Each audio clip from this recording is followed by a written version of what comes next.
Le SIBO, Small Intestinal Bacterial Overgrowth, est un terme utilisé pour décrire la prolifération des bactéries dans l'intestin grêle. Quand votre système digestif fonctionne normalement, le niveau des bactéries qui y sont présentes est assez bas.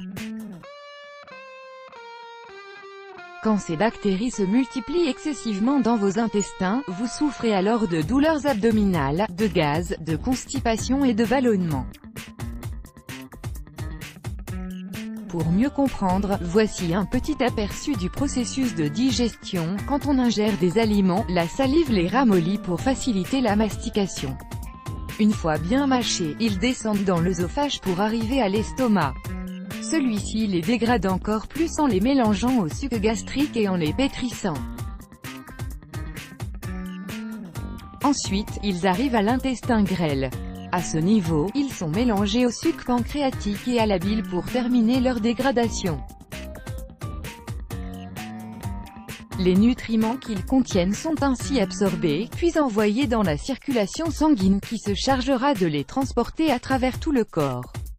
La dernière étape est celle du gros intestin qui reçoit les restes ou les déchets qui seront traités par les bactéries qui y prolifèrent, avant d'être évacués.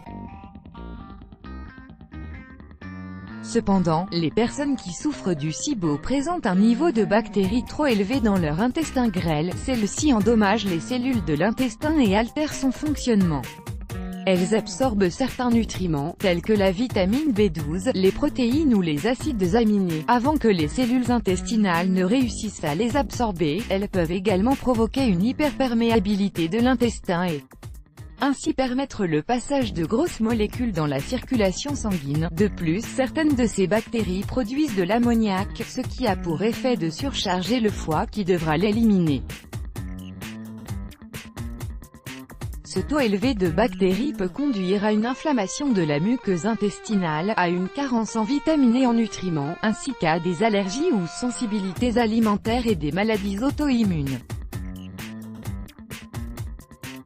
Les symptômes les plus communs du SIBO sont les ballonnements, les gaz et les rôles, la diarrhée ou la constipation, une distension abdominale, des douleurs abdominales. Quelles sont les causes du SIBO? Certains facteurs peuvent favoriser la prolifération excessive des bactéries au niveau de l'intestin grêle.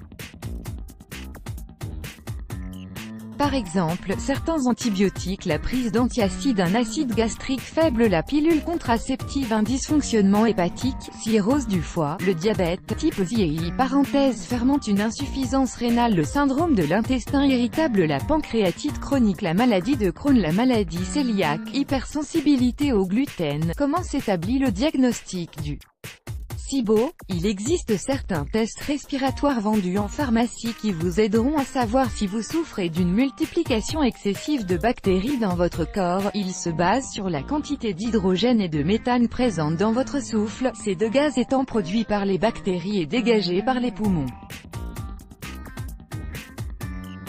Plusieurs médicaments sont capables de soigner ce trouble et de soulager les symptômes qui l'accompagnent. La lysine qu'on trouve dans l'ail, les feuilles d'olivier, l'origan et d'autres herbes aux propriétés antibactériennes se révèlent être d'une grand secours. Il est également possible d'avoir recours à certaines enzymes pour affaiblir les mécanismes de défense de ces bactéries, ce qui facilitera leur élimination.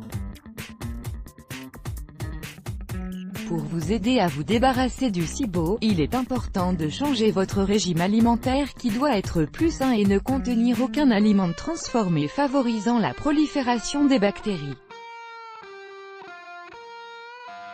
Ballonnement, gaz intestin, prolifération des bactéries SIBO.